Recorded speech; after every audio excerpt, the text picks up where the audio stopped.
What's up, guys? War here. Welcome back to the channel. So today I'm going to take you through and kind of show you my Sorceress and what I'm planning to do for the PTR tomorrow to test out their new leveling changes for Season 8 of Diablo 4. Now, if you guys don't know, go check out the video where I talk about all the stuff coming to the PTR and some of the changes before all the final stuff that's actually going to come.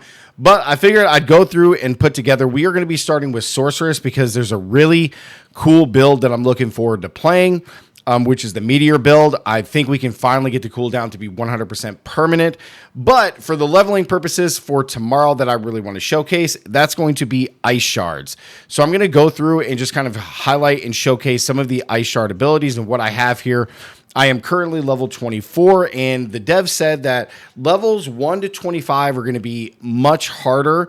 And for clarity, this is all yellow and blue loot. We do have the two legendaries here. These were yellow items that we put powers on. So we're only going to need 2 powers for this build, which is fantastic. We're not going to use any of these legendaries because we're not going to have them.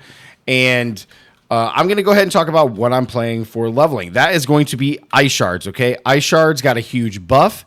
Very, very good. The Ice Shards ability completely changed.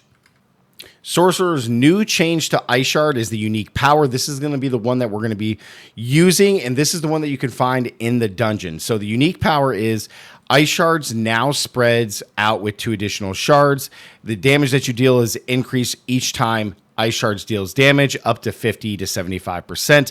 However, that's just the unique power. The Shivering Aspect, which is the one that we can find in the dungeon, enemies take up to 25 to 40% multiplicative increased damage based on how much they are chilled or staggering. You apply 15% more chill. So at the base, this is going to be a 25x multiplier, which is going to be fantastic. So that's going to be our Piercing Cold ability. This is going to get changed. So it's just going to deal a lot more damage now. As you guys can see, Shivering Aspect, this is completely changed, which is great. Enemies are going to take more damage. So all we're going to have is Piercing Cold. And then we're also going to be using Prodigies, which is another skill that you can find in a dungeon. Every time you use a cooldown, you're going to be able to get 10 mana back to help with the Ice Shard sustain because the skill actually costs a little bit of mana. Outside of that, guys, let's go. That's all you're going to need for gear. I do recommend using a 2-handed weapon here just for more damage because Ice Shards does cost a lot. And if you're using a wand and focus, you're going to be attacking faster. But if you can find some really good stuff, then it could help. You could essentially deal more damage. Like, for example, with these 2 yellows here, I mean, we do -2 more damage, so technically we do more damage with the wand and offhand. So it's totally up to you, but I do really like the damage from the 2-hander. I just think it's better, but as you're leveling. But again, go with whatever works for you. So let's go ahead and go over here. Sorry, wrong thing here. Let's go in and check all of our stuff up to level 24, 25, because this is going to be the hardest part about leveling. So you kind of have a few choices here. So you have Firebolt leading into Flickering Firebolt for more mana, which is great. And you're going to do some burning, which we're going to talk about later. The other really good option is Spark into Glinting Spark, just for the crit strike. It grabs more mana, but you do get a chance to hit multiple enemies, which in turn, each enemy hit has a chance to give us more mana, which is really nice. So you can kind of pick and choose there.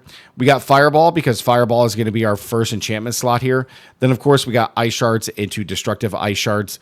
Then we're going to go with all of our defensive measures. Again, we're going with Ice Armor with Enhanced for the mana regen, Teleport into Shimmering, and then Flame Shield, nothing big there. We got 1 point to align the elements for damage reduction as well as protection for a barrier. We got 1 point into Primordial Binding for even more mana regen, summon speed, movement, etc. Then we got Familiar because this is just huge when you're leveling as a Sorceress. So we're going to go Familiar into Invoked Familiar for more damage. We're going to skip everything here. Then we're going to come down and we're going to grab 1 point into Fiery Surge as well as Warmth.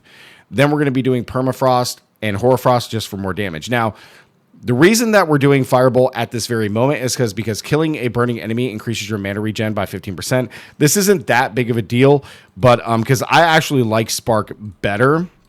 But if you do want to do the Firebolt, then you can definitely do that. I just like Spark better. And then the key passive that we're going to be using while leveling for Season 8 is going to be Enlightenment, because getting stacks for Enlightenment is super, super easy. We're going to be able to just get 25x damage, mana regen, and attack speed. It's very, very strong. So let's go ahead and go over. I'm just going to go into this Witch Tide and go ahead and showcase this just a little bit because it's very, very good. I had a fun time like kind of leveling this last night up to this point. It didn't take very long, obviously, in here. But, yeah, it's very, very cool. I think the buffs to Ice Shards is going to be very cool for leveling. Now, if you don't want to do leveling, then that's okay. Or Ice Shards for leveling, no big deal. You can always do... let me get Spark in here. Make sure I don't die. We are on... what is it? We're on... what level are we on? I think we're on the highest that we can be in here. But yeah, I mean, it's... Ice Shards is very good. I should probably not even be this high. I was just trying to do this to gain as much XP as possible. Now, I know this isn't a full representation of what the build is actually going to be able to do, because remember, we don't have the extra 25x, as well as finding that other power that's going to give us a lot of damage. So just keep that in mind with this showcase. But I think Ice Shards is going to be a really cool ability to use for leveling in Season 8. Now, again, guys, just if you're watching this, this is all predicated on the information that we do know. So this is before any changes actually happen. So just keep that in mind. Yeah, because like things can always change with Blizzard and, you know, builds and abilities and all this stuff. So just keep that in mind. Can all change. But I think Ice Shards is going to be really, really nice. If you don't like Ice Shards, the only other one that I would consider is obviously Incinerate. I'm not a big fan of Firewall, but Incinerate is going to be really, really cool as long as you can get the powers. So, again, the powers that we have are Prodigies and Piercing Cold. So, the other power that's going to be on this list is something that you're going to have to find from a drop, which is okay. But, like, the dungeons that you're going to be looking for, one is right here next to Kmart. It's going to be... right down here, I believe. Where is it? I think it's actually right down here next to... yeah, it's right here. I believe... no, not Dead Man's. It's... yeah, I think it's Dead Man's that has the Piercing Cold for Ice Shot or Ice Shards. And then Prodigies is all the way over here. I think Prodigies is right here for mana regen. It's right there. I think it's in Kedbardu. So you can also search these if you need to. You can press Y, go to Codex of Power, and you can actually search these dungeons out, which makes it a lot easier. But those are the only two powers that you guys are actually going to need for this. So if you guys do decide to play Sorceress and try out the leveling tomorrow, then this is what I'm going to be playing. Our big goal tomorrow is to find out what the best leveling strategies are going to be with the changes coming to Season 8 and Diablo 4. But so far, Ice Shard seems really, really cool. And again, then we're going to have this power here where Shivering Aspect, where enemies take increased damage based on how much they are chilled and staggering, and you apply more chill, which is fantastic. Now, if you do happen to get the unique power, which is really cool, you basically spread out with 2 additional shards. So it's similar to Incinerate. So instead of having 1 beam of Incinerate, you have 3. This is similar. Instead of having 1 Ice Shard, you get 3. You get 3 rows, which is really cool. And then you deal increased multiplicative damage each time Ice Shards damages an enemy, up to 75%. So like these two stacked, I don't think it's going to be anything like a crazy endgame build, but I do think if you can get this unique power early on in your leveling experience, I think these two are going to be really cool for leveling, and it's just going to be something different. So yeah, that's what we're going to be doing tomorrow, guys. So make sure you tune in. We're going to be live all day tomorrow for the PTR. I'm kind of excited. I haven't been this excited about playing Diablo 4 in a little while, so I'm pretty pumped, guys. So like the video, comment down below. Let me know what you guys think, and as always, stay gaming, and I'll see you guys in the next one. Peace.